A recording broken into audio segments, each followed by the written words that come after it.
Archie International School founder and the chairman, Mr. Kasi Mayan, the managing director, Mr. Jaya Kishore Kumar, the principal, Mr. Bastin Kumar, deputy superintendent of police of this place, Mr. Sendil Kumar, Inspector Subbalakshmi, distinguished guests, parents, my dear students, good evening to all of you.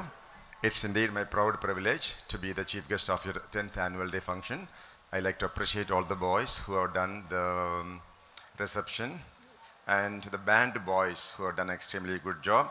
All the children who are doing the business of conducting the event as the event managers and all the cultural programs, I like to congratulate every one of them.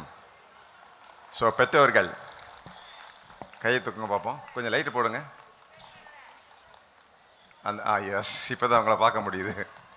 Okay, good. உங்களை எல்லாம் சந்திக்கிறதுல ரொம்ப ரொம்ப மகிழ்ச்சி. உங்களை பார்க்குற இந்த நல்ல சான்ஸை திரு காசிமாயன் அவர்கள் கொடுத்துருக்குறாங்க. Therefore thank you very much. Okay, முதல்ல உசிலம்பட்டி மாதிரி இடத்துல ஒரு சர்வதேச தரமான ஒரு பள்ளிக்கூடத்தில் ஐசிஎஸ் சிலபஸ் வச்சு ஒரு நல்ல பள்ளிக்கூடத்தை நடத்திட்டு இருக்கக்கூடிய திரு காசிமாயன் அவர்களுக்கு எனது பாராட்டுகளை தெரிவித்துக் கொள்கிறேன். அதுலேயும் போன வருஷம் 600க்கு 590 மார்க்கு சிவப்பிரியா அப்படிங்கிற ஒரு மாணவி வாங்கியிருக்கிறாங்க. நம்ம எல்லாம் பார்த்தோம். அவங்கள்ட்ட பேசின நீங்கள் அடுத்தது என்ன பண்ண போகிறீங்க? ஆஸ்ட்ரோஃபிசிக்ஸ். இது பாருங்கள், மூன் இங்கே இது 3,70,000 கிலோமீட்டர் தள்ளி இருக்குது. அங்கே இது வரைக்கும் 12 பேர் போயிருக்கிறாங்க மூன். ஸோ அதுபோல் விண்வெளி ஆராய்ச்சியாளராக வர வேண்டும் அப்படிங்கிற ஒரு ஆர்வத்தில் அந்த பிள்ளை இப்போ பிஹெச்டியில் படிச்சுட்ருக்காங்க. ஸோ அந்த வகையில் உசிலம்பட்டியிலிருந்து அறிவியல் அறிஞர்களை உருவாக்கக்கூடிய அந்த பிள்ளையோட அக்கா இங்கே தான் படித்தாங்களாம். அவங்க நீட் எக்ஸாம் பாஸ் பண்ணி இப்போது மருத்துவக் கல்லூரியில், அரசாங்க மருத்துவக் கல்லூரியில் படிச்சுட்ருக்குறாங்க. அப்படி குழந்தைகளுக்கு நல்ல தரமான கல்வி, நல்ல கான்ஃபிடென்ஸ், நல்ல ஒரு ஆட்டிடியூட், மனப்பான்மை அதோடு இங்கே அனுப்பிச்சிட்ருக்கிறாரு. So thank you and congratulations to all of you. Yes, அவர் மட்டும் இல்லை, அவருடைய சன் ஜெயகிஷோர் குமார், அவரும் ரொம்ப சின்சியராக இந்த வேலையை பண்ணிகிட்டு இருக்கிறாங்க, கல்வி பணி. ஸோ அவங்களுக்கு எனது பாராட்டுக்கள். எத்தனை பேர் உண்மையிலேயே உங்கள் குழந்தைகளை நேசிக்கிறீங்க? கை தூக்குங்க பார்ப்போம். எல்லோரும் நேசிக்கிறீங்க, சந்தேகம் இல்லை. ரெண்டாவது கேள்வி முக்கியமானது, எத்தனை பேர் உங்கள் குழந்தைய உண்மையிலேயே மதிக்கிறீங்க? அது வேற, எல்லாருமே குழந்தைய நேசிச்சிருவாங்க. ஓகே, எத்தனை பேர் போன வருஷம் 2024 உங்கள் பிள்ளைய அடிச்சிங்க? கிட்டத்தட்ட எல்லாம் அடிச்சு. இந்த வருஷம் இந்த 20 நாளைக்கு இந்த 10 நாளைக்கு எத்தனை பேர் உங்கள் பிள்ளைய திட்டுனீங்க? ஓகே, அதாவது என்ன சொல்கிறாங்கன்னா, ஒரு மனிதன் நல்ல மனிதனா கெட்ட மனிதனான்னு கண்டுபிடிக்கிறதுக்கு ஒரு சின்ன அளவுகோல் தான். அந்த மனிதன் ஆணாக இருந்தாலும் பெண்ணாக இருந்தாலும் குழந்தைகளுக்கு எந்த விதமான நிபந்தனையும் இல்லாத அன்பு. நல்லா படித்தா உன்னை நான் நேசிப்பேன், இல்லை நீ நல்ல மார்க் வாங்கி நீ என்ன நான் சொன்ன மாதிரி கேட்டேன்னா உன்னை நான் மதிக்கிறேன், அந்த மாதிரி கண்டிஷன் இல்லாமல் குழந்தைகளை தாராளமாக நேசிக்கும் மனிதர்கள் தான் நல்ல மனிதர்கள் அப்படின்னு சொல்கிறாங்க. சரி, நீங்கள் உங்கள் பிள்ளையை நேசிக்கிறதா சொன்னீங்கல்ல, எத்தனை பேர் அதை உங்கள் குழந்தைகிட்ட சொன்னீங்க? My dear son, I love you. My dear daughter, எனது மகளே, நான் உன்னை நேசிக்கிறேன். வெளிப்படையாக சொல்லியிருக்கீங்களா? பொதுவாக நம்ம சமுதாயத்தில் சொல்ல மாட்டோம், மனசில் தான் வச்சுருப்போம். இன்னைக்கு நைட்டில் போய் கட்டி பிடிச்சி குழந்தைக்கு முத்தம் கொடுத்து வெளிப்படையாக சொல்லுங்கள், உண்மை, நான் உன்னை நேசிக்கிறேன். இது குழந்தைகளுக்கு தேவை. அதாவது உளவியல் என்ன சொல்லுதுன்னா, குழந்தைகளுக்கு சும்மா சோறும் துணிமணியும் மட்டும் போதாதுங்கிறாங்க. குழந்தைகளுக்கு பாராட்டு தேவைப்படுகிறது. ஒரு நாள் ஒரு குழந்தைக்கு 3 முறை பாராட்டு சொல்லணுமா? அதுக்கு தேவை, அன்பு தேவை. காலையில் எந்திரிச்ச உடனே வணக்கம், good morning my son, good morning my daughter, you are looking great, ரொம்ப நல்லா இருக்கு இன்னைக்கு. ஸ்கூலுக்கு போகும்போது உன்னை நான் நேசிக்கிறேன். ஸ்கூல்ல இருந்து வரும்போது வந்த உடனே போன மாதம் தமிழில் பெயில் ஆனால் இப்போ என்னாச்சு அப்படின்னு கேட்கக்கூடாது. அவன் ரொம்ப டயர்டாக வரும்போது எப்படி இருந்தது ஸ்கூலு, ஜாலியாக இருந்ததா, ஃப்ரெண்ட்ஸ் எல்லாம் எப்படி இருக்காங்க, போன மாதத்தில் மார்க் கம்மியாக இருந்ததா, இப்போ எப்படின்னு கேட்கலாம், தப்பு இல்லை. அப்போது ஒரு முறை சொல்லணுமா, நான் உன்னை நேசிக்கிறேன். இரவு தூங்க போகும்போது ஒரு முறை குழந்தைகளை நான் நேசிக்கிறேன்னு சொல்லணுமா. வெளிநாட்டில் உள்ள தத்துவம் அது.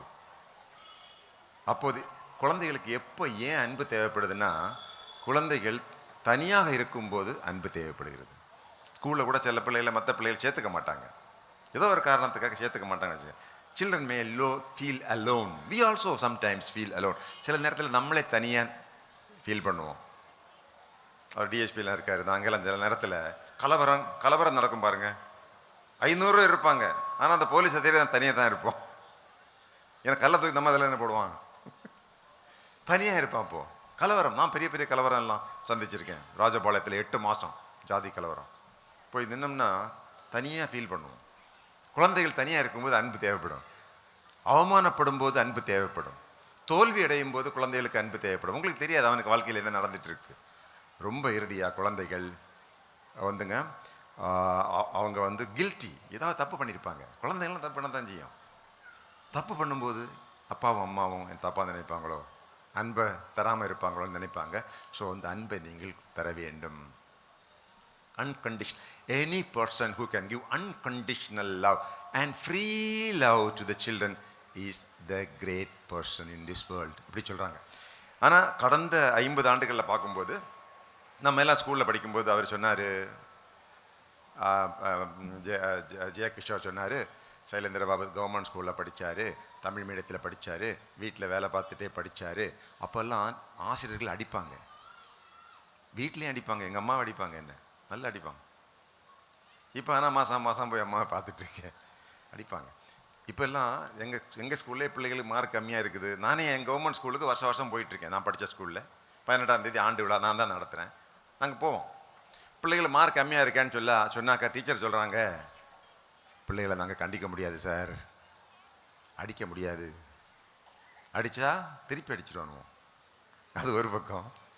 பெற்றோர்களும் விரும்புறதில்ல, பிள்ளைகள் அடிக்கிறது விரும்புறதில்ல.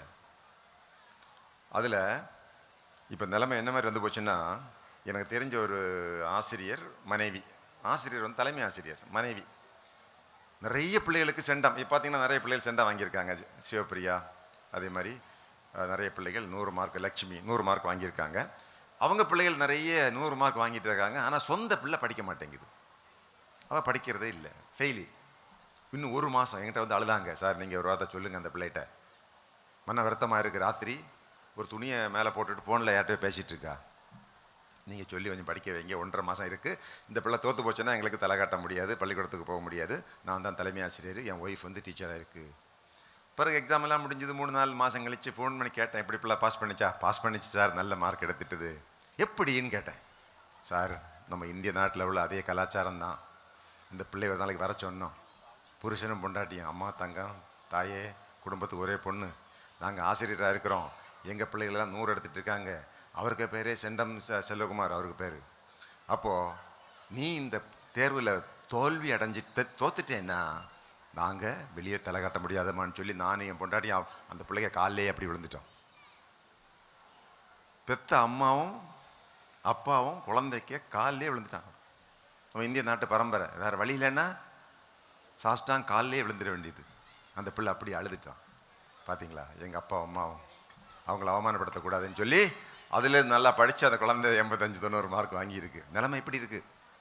என் ஃப்ரெண்ட் ஒருத்தன், பிள்ளைகள் நல்லா படிப்பாங்க, ஐஐடியில் படிக்காங்க, 2 பேருமே பெரிய மார்க் எடுத்து ஐஐடி மும்பை அப்படி போய் அமெரிக்காவுக்கு போட்டாங்க.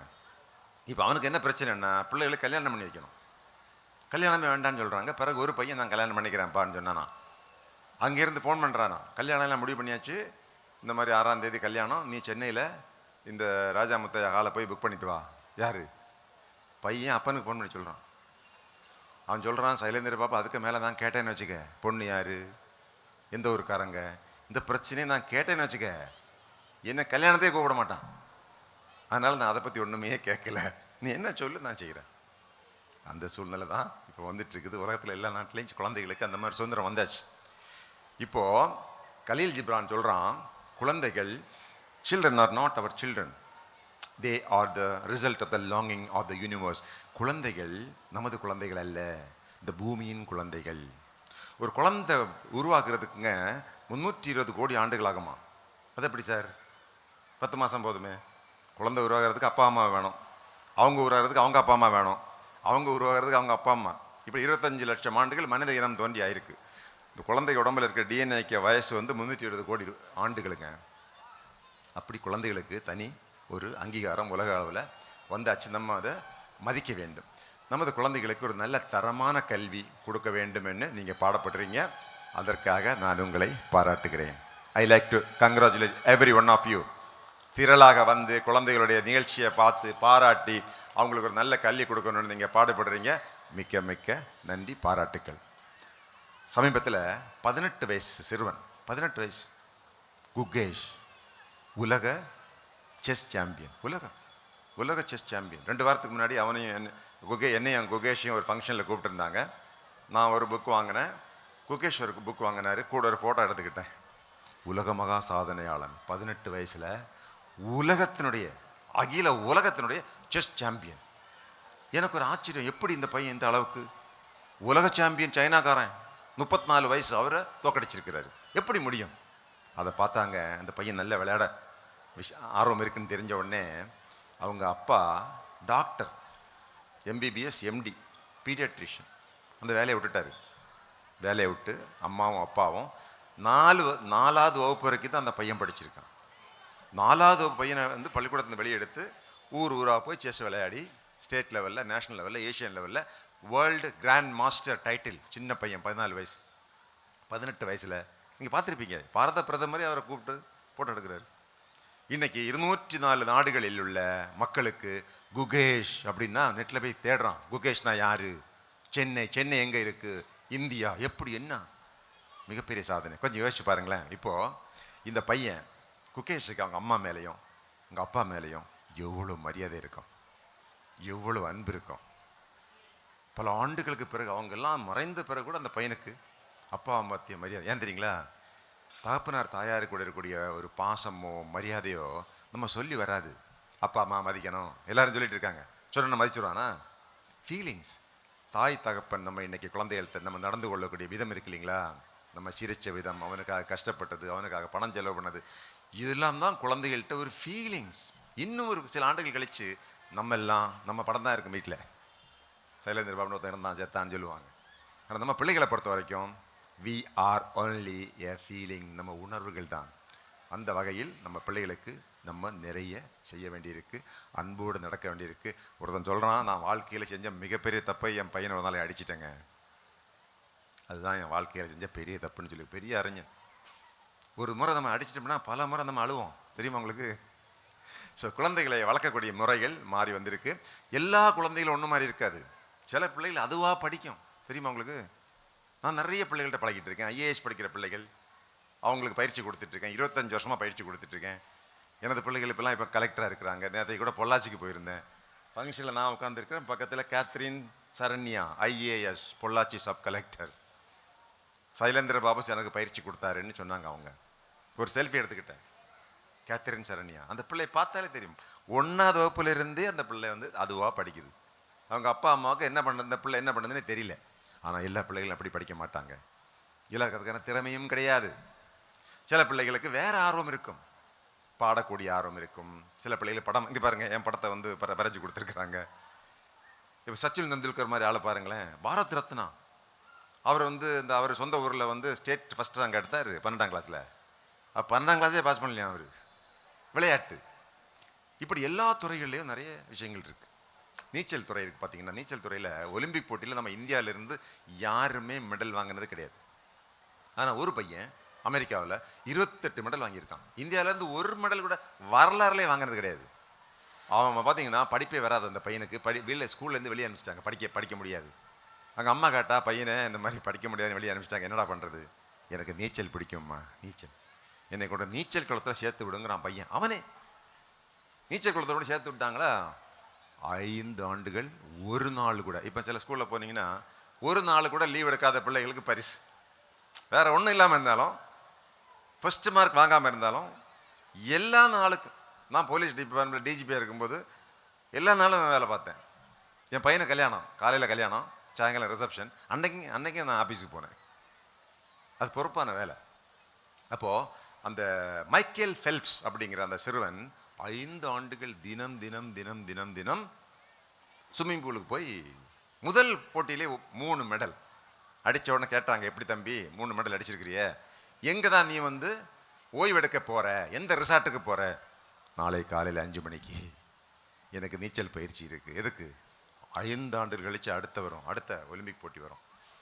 ஸோ தாயாரனுடைய அந்த உற்சாகத்தில், ஊக்குவிப்பில் அந்த நபர் உலக மகா வெற்றியாளராக வந்திருக்கான். அந்த வகையில் உங்களது குழந்தைகளும் இன்டர்நேஷ்னல் ஸ்கூலில் படிக்கிறனால உலக அளவில் இன்னைக்கு உலக அளவில் பெரிய பெரிய வாய்ப்புகள். நான் உங்களை பிள்ளைகளை நேசிக்கிறதா கேட்டேன், நேசிக்கிறதா சொன்னீங்க, மரியாதை கொடுக்குறதா நீங்கள் சொன்னீங்களே. ஒரு கேள்வி கேட்கட்டுமா? உங்கள் குழந்தைக்கு வந்து ஐஐடி கடக்பூரில் அட்மிஷன் கிடைக்குது. இந்த பிள்ளை கூட எழுத போகிறா. நிறைய பிள்ளைகள் ஐஐடி படிக்கிறாங்க. ஐஐடி இந்தியாவில் 23 ஐஐடி இருக்குது, 17,000 vacancy, 32 national institute of technology இருக்குது, 24,000 vacancy, national institute of information technology இருக்குது, 7,000 வேக்கன்சி. ஏன் இதெல்லாம் சொல்கிறேன்னா, அங்கே பிள்ளைகள் போய் சேர்ந்தாங்கன்னா, படிச்சுட்டு வெளியே வந்தாங்கன்னா மாதம் 5 லட்ச ரூபா சம்பளம். புரியுதா உங்களுக்கு? எத்தனை பேர் உங்கள் பிள்ளைய ஐஐடி கடக்பூருக்கு அனுப்பிச்சி விடுவீங்க சொல்லுங்கள், கை தூக்கும் பார்ப்போம். அவர் ஒரு ஆள் இந்த பாருங்க, போன வருஷம் வரைக்கும் உலகத்திலே நிறைய சம்பளம் வாங்கினது யார் தெரியுமா? இந்த கூகுள் கம்பெனியுடைய சுந்தர் பிச்சை. அவர் தமிழ்நாட்டுக்காரர் தான். அவர் ஐஐடி கடக்பூரில் தான் படிச்சிருக்காரு. அவங்க அம்மா எனக்கு ஒரே பிள்ளை தான், நான் ஐஐடிக்கு விட மாட்டேன்னு சொல்லி வச்சுருந்தாருன்னா போக முடியுமா? இப்போ என்ன சொல்கிறாங்க, ஜெகதீஷ் சிங் அப்படிங்கிற ஆள் தான் உலகத்திலேயே தனியார் கம்பெனியில் நிறைய சம்பளம் வாங்குற ஆள், இந்தியாவை சேர்ந்தவன். அவன் அங்கே தான் படிச்சிருக்கான். அவனுக்கு எவ்வளோ சம்பளம் தெரியுமா? ஆண்டுக்கு 17,500 கோடி ரூபாய்கள். யோசிச்சு பாருங்க, ஒரு நாள் சம்பளம் 58 கோடிங்க. இவ்வளவு இருக்கு உலக சந்தையில். புரியுதா உங்களுக்கு? அது வேண்டாம் சார், என் பிள்ளைக்கு வந்து ஐஏஎஸ் இந்தியாவில் வேலை பார்த்தா போதும் சார், கலெக்டராக இருந்தால் போதும். இன்றைக்கி தமிழ்நாடு கவர்மெண்ட் ஒரு ஸ்கீம் கொண்டு வந்திருக்குங்க, நான் முதல்வன் திட்டம். உங்கள் குழந்தைக்கு இங்கே +2 படிச்சுட்டு டிகிரி படிச்சுட்டு ஐஏஎஸ் படிக்கணும்னு ஆசை இருந்ததுன்னா, தமிழ்நாடு அரசாங்கம் மாதம் 7,500 ரூபா ஸ்டைஃபண்ட் உதவித்தொகை. அந்த சிறுவன் உங்கள் பிள்ளை வந்து ப்ரிலிமினரி தேர்வு பாஸ் பண்ணால் 25,000 ரொக்க பரிசு சென்னையில் உள்ள ஐஏஎஸ் பயிற்சி மையத்தில் இலவசமாக தங்கி இருந்து படிக்கலாம். மெயின் தேர்வு பாஸ் பண்ணால் உங்களை டெல்லிக்கு அழைச்சிட்டு போய் இன்டர்வியூ. இவ்வளோ வசதி பண்ணி கொடுத்துருக்கு தமிழ்நாடு அரசாங்கம். நிறைய வசதி வாய்ப்புகள். எத்தனை பேர் அமரன் சினிமா பார்த்தீங்க? அமரன் பார்த்துட்டீங்க. உங்கள் பிள்ளைய மிலிட்ரிக்கு அனுப்புவீங்களா? மாட்டீங்க. +2 படித்து இந்த பிள்ளைங்களை அப்படியே கொண்டு போய் ஒரு யூபிஎஸ்சி இந்த என்டிஏன்னு சொல்லி ஒன்று இருக்குது, அதில் எக்ஸாம் எழுத வச்சு ஒரு இன்டர்வியூ முடிச்சு போனான்னா அடுத்த நாள் பிள்ளைகள் யூனிஃபார்ம் போடலாம். ஒரு பைசா உங்களுக்கு செலவு இல்லைங்க. 2,500 ஏக்கர் ஒரு கல்லூரி, 2,500 ஏக்கர் அங்கே தான் பயிற்சி. விமான பைலட்டாக வரலாம், பொம்பளை பிள்ளை கேர்ள்ஸுக்கு உண்டு. இப்படி நிறைய வாய்ப்புகள் இருக்குது இல்லையா? அப்போ நமது குழந்தைகள் இனி எதிர்காலத்தில் வாய்ப்புகள், பெரிய பெரிய வாய்ப்புகள் எல்லாம் உசிலம்பட்டியில் கிடையாது, மதுரையில் கிடையாது, தமிழ்நாட்டில் கிடையாது, உலகத்தில் தான் இருக்குது. பாருங்களேன், ரோட்டில் போகிற வண்டியெல்லாம் பாருங்களேன், எல்லாமே குண்டாய், சுசுக்கி, மர்சிடஸ் பென்ஸ். இதில் எந்த ஊருக்காரங்க இது தயார் பண்ணுறது? யார்? உலக மக்கள் தயார் பண்ணுறாங்க. அதான் சாக்ரட்டிஸ் சொன்னா, I am not the citizen of Athens, I am not the citizen of Rome, I am the citizen of the world.